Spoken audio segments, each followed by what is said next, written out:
Aí, agora tá gravando.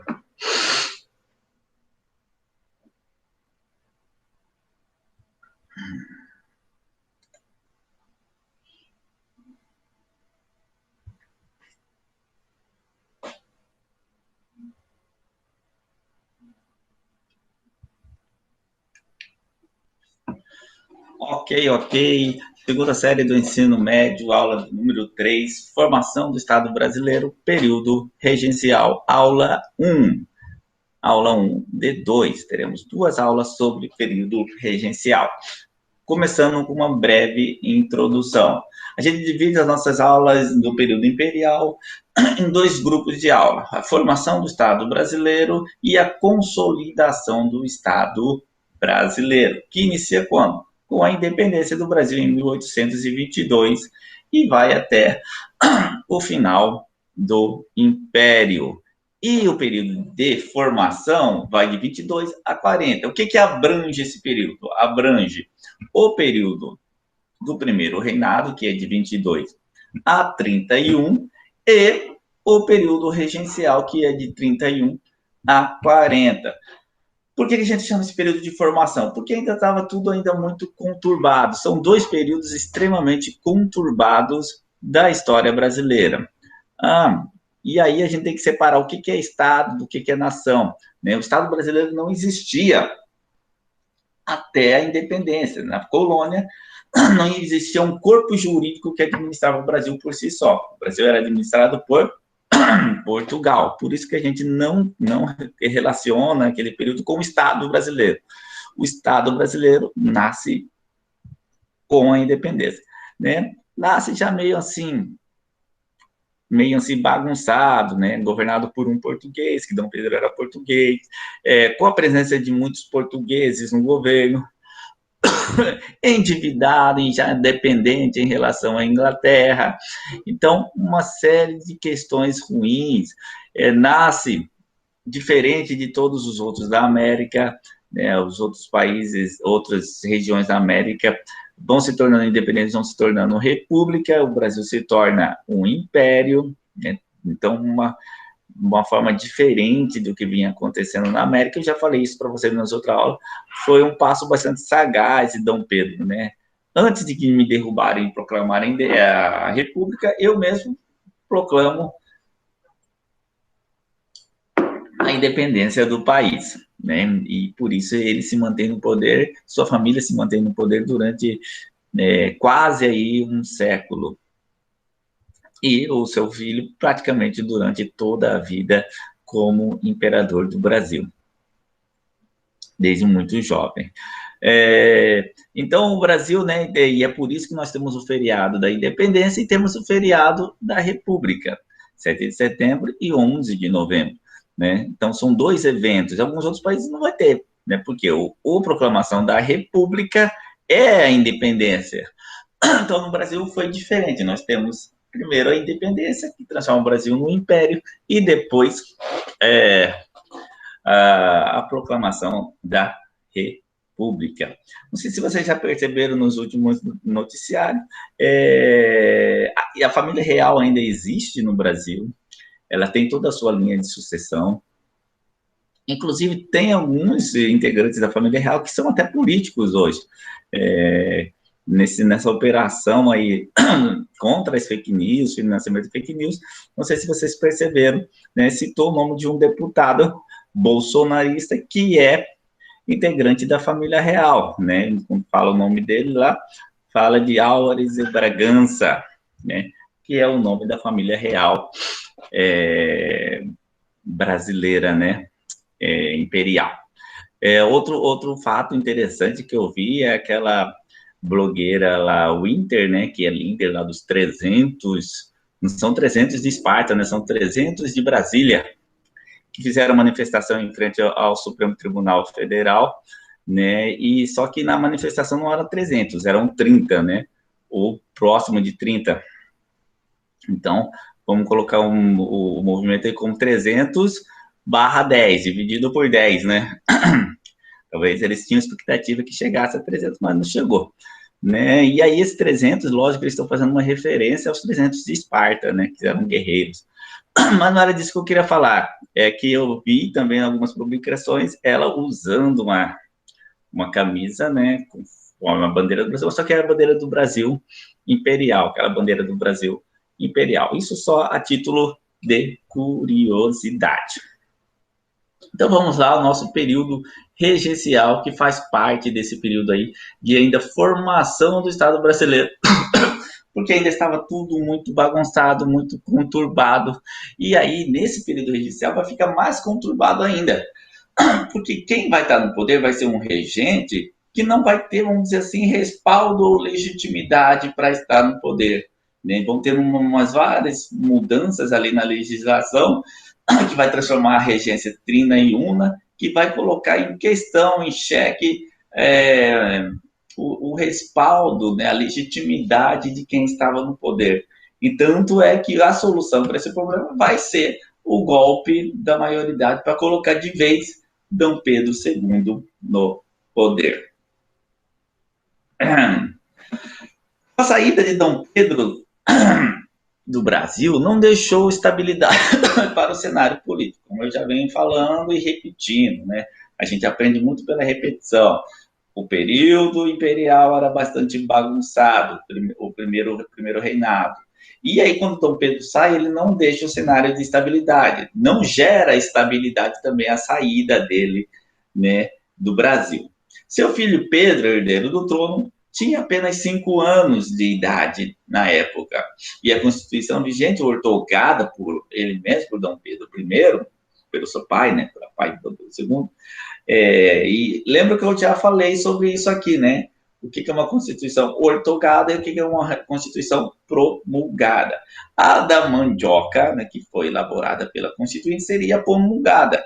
Né? A outorgada é essa que Dom Pedro impôs quando ele cassou, né? Ele dissolveu a Assembleia Constituinte e, junto com ela, a Constituição da Mandioca, que seria a primeira Constituição do Estado brasileiro, mas não é a primeira Constituição do Estado brasileiro, é essa de 1824, outorgada por Dom Pedro. Então aí já mostra que a gente já não nasceu muito democrático, né?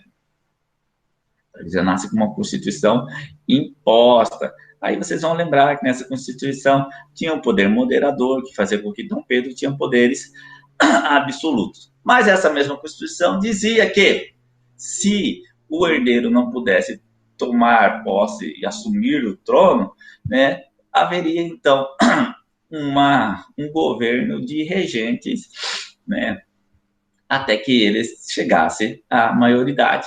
Então está escrito aqui, a Carta Constitucional orientava que, em caso de impedimento de posse, o Império deveria ser governado por regentes.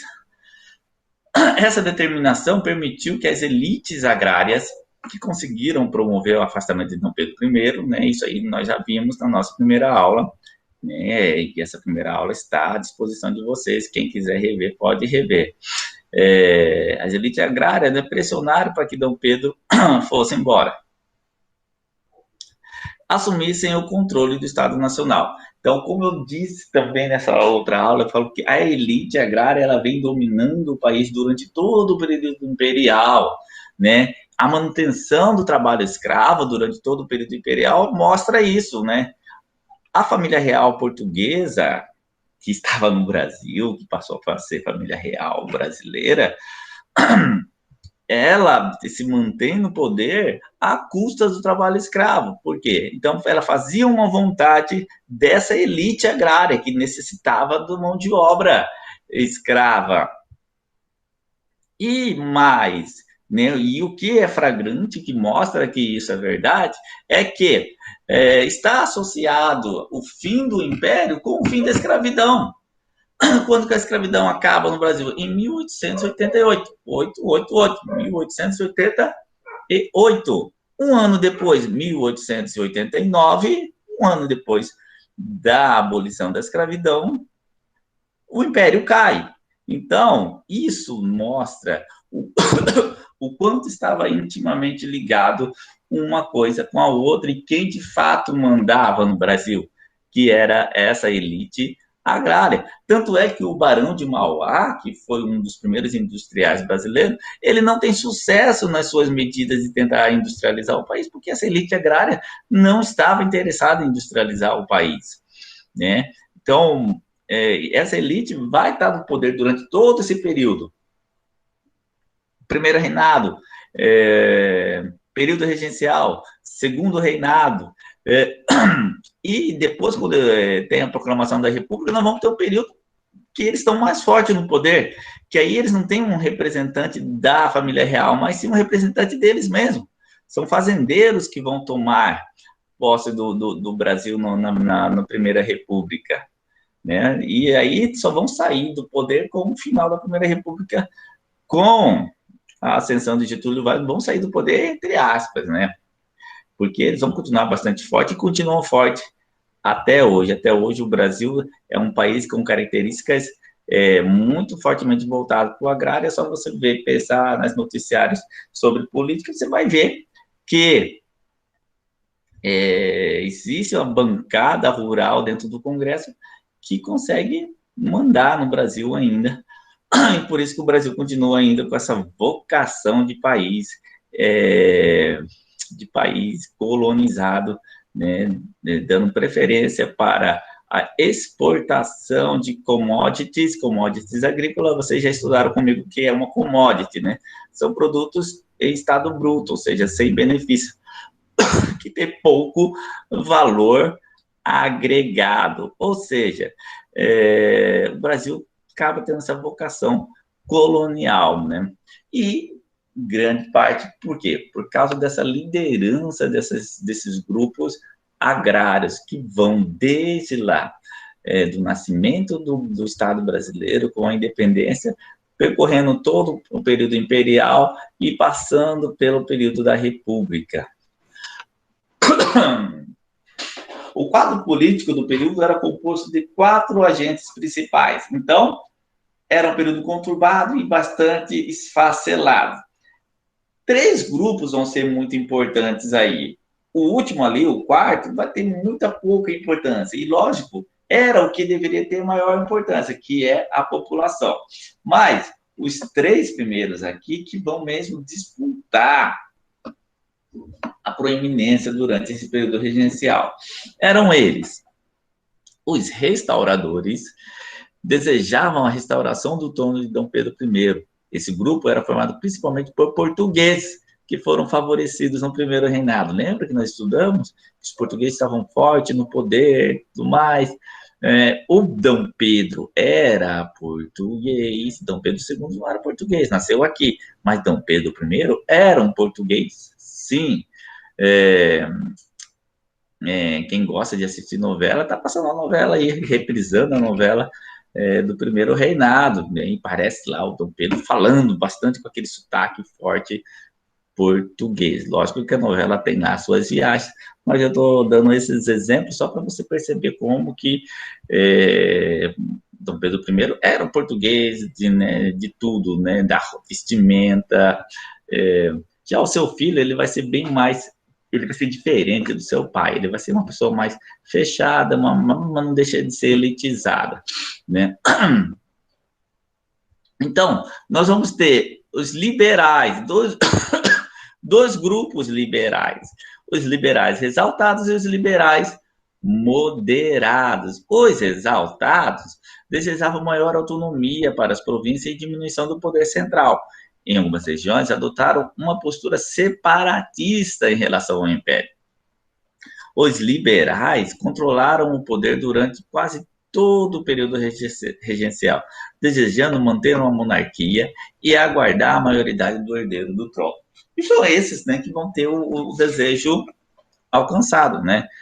Vai continuar a monarquia, e vai continuar o poder centralizado e vai se aguardar até que o herdeiro do trono tome posse do trono, né? Lógico, com um adiantamento aí, que vai ser o golpe da maioridade, para que ele pudesse tomar posse. E aí lá a população, sem condição de participar ativamente da política institucional, se manifestava por meio de movimentos que exigiam mudanças sociais e voltavam-se contra as elites de suas regiões. Mas eram pouco escutadas, apesar da grande maioria da população, né? Essa voz era calada. A primeira fase do período regencial, ocorrida de 1831 a 37, lembrando, o período regencial vai de 31 a 40. Então, nós temos o início aí de 31 a 37, é denominado de avanço liberal. Se você está com sua apostila, grifa aí, avanço liberal de 31 a 37. Pois, nesse período, né, nós vamos ter várias conquistas daquele grupo liberal e mais daquele grupo liberal moderado. Pois nela, diversas reformas de caráter descentralizador, federalista e liberal, como a criação da Guarda Nacional, foi implementada pelo governo. No início, as elites políticas seguiam a determinação da Constituição e elegeram regências compostas de 3 representantes, que é a regência trina. Um dos principais documentos elaborados foi o Ato Adicional de 34. Aqui começa o golpe. Um ato adicional de 34, que faz com que implementou reformas, demandas liberais, dos liberais exaltados, e transformou a regência trina em una, ou seja, o governo passou a ser exercido por um único regente escolhido de 4 em 4 anos. E o primeiro a ser escolhido foi um padre, o padre Diogo Antônio Feijó. É um padre, mas não era um padre bonzinho, não, né? Aquele padre, Espírito Santo, amém, tá? Não, era um padre que mandava ver, mandava reprimir, mandava perseguir aqueles que eram contra. Inclusive, a escravidão, né? Que padre bonzinho esse que não acabou com a escravidão no seu período de regente do Império, né? Então, Feijó de bonzinho não teve nada. A regência una de Feijó foi bastante conturbada, pois sua aceitação não foi unânime. Revoltas eclodiram em diversas regiões do país, o que levou o governo de Feijó à perda de credibilidade e legitimidade. É o que eu sempre digo, legitimidade, né? Um dos principais problemas desse período é a falta de legitimidade de quem está no poder. E uma das questões que fala dessa falta de legitimidade é o ato adicional, né? Que ficou conhecido como o ato da anarquia, pois trouxe muita estabilidade política. Instabilidade. Não trouxe estabilidade, e sim instabilidade. Então, resumo da ópera. Primeiro reinado, período regencial, são períodos bastante conturbados, bastante instáveis. Por quê? Porque o Estado brasileiro está em construção, está sendo cimentado, está sendo construído, né? E tudo aquilo que vai sendo construído, ele vai tendo muito problema. Para você ter uma ideia, o Estado brasileiro está em construção até hoje, né? Nós tivemos período de ditadura, e aí nós tivemos uma revolta à democracia em 1985 e a Constituição de 1988, que, né, completou 20 anos há pouco tempo atrás, né? E nós já temos aí 2 impeachments nesse período aí de volta da democracia e caminhando por um terceiro, né? Então, e ela vem sendo duramente perseguida, né, a democracia. Então, nós estamos aprendendo a viver ainda de forma democrática no Brasil. Então, o Brasil, ele vem sendo moldado aos poucos, né? E para que seja moldado, né, nós vamos tendo esses problemas aí, né, essas dificuldades, essas instabilidades. Então, não acredite, né, de que o Brasil, ele é um país pacífico, que é tudo muito tranquilo. Não, nós já tivemos inúmeras mudanças de regimes, então o Brasil não é estável, ele é extremamente instável, né? E agora com esse viés aí neofascista aí no esse assanhando para cima da gente, né? Que é muito triste, né? Mas nós vivemos um período em que nós estamos vendo em que a voz do povo contra esses tipos de governante está crescendo bastante, né? Nós temos lá nos Estados Unidos a população se revoltando contra aquele assassinato do George Floyd, né? Que foi numa cidadezinha pequena dos Estados Unidos e que se espalhou pelo país todo, chegando ao atual presidente que tem esse viés autoritário, fascista. Então, que venham as transformações, né? E que a voz do povo seja ouvida. Então, acaba esse período, esse governo de Feijó em 37, então tem fim esse primeiro período do avanço liberal. E aí nós vamos ter uma regressão nos próximos anos, que é a regressão conservadora, que vai regredir até 40, quando os liberais vão dar o golpe da maioridade e vão dar fim a esse período regencial e vai começar o segundo reinado. Então, mas isso é assunto para a nossa próxima aula, a nossa segunda aula sobre período regencial. Então, aqui, em 1837, se encerra o governo de Feijó, que não trouxe estabilidade, e, né, acaba aqui a nossa aula. Muito obrigado, cuide-se bem e até a próxima.